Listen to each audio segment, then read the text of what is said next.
emancipation is to wait for someone to ensure our destiny, then we are not liberated. We are not free. We must emancipate ourselves. Sometimes the view of our independence, whether we realize it or not, can be an independence from God. Rather than being independent, therefore, we become overly dependent on ourselves and on others. Rather than being free, we are caught in the shackles of our own pride and selfishness.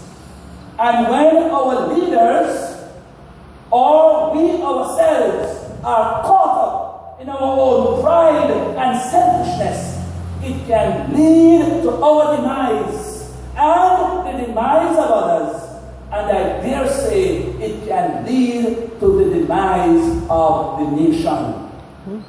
So when we look at Jamaica, and when we look at our Caribbean region, the sad tune in regard to the undermining of our independence and advancements is not so much the global socio-economic climate, but it is one of internal corruption.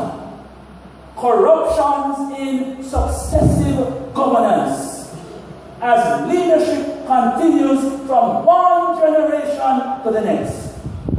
It is that they put self and party first rather than country and people. Amen. And that is what is mashing up nations. Rather than country and people, they put self and party first.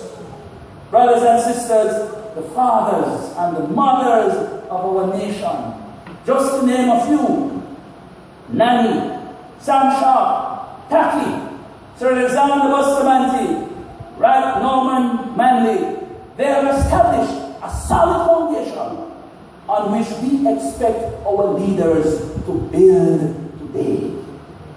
As a people, we need to stop and to take stock of ourselves.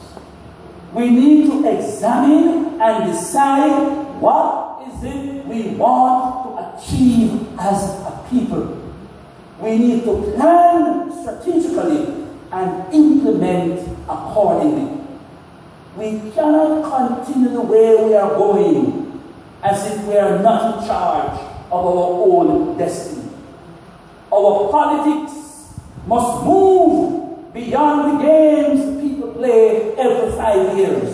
Yes. And with an election year approaching, in 2016, the government, opposition, the electoral office, and the church must ensure that there is a credible, fair, and transparent electoral process. Yes. And you and I together, we must all ensure that every vote is counted and that every vote counts.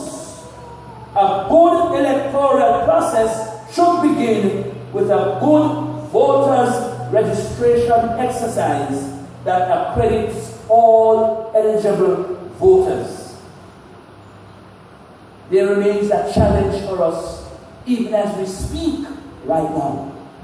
The challenge for us as a nation is to continue to address family life and proper parenting.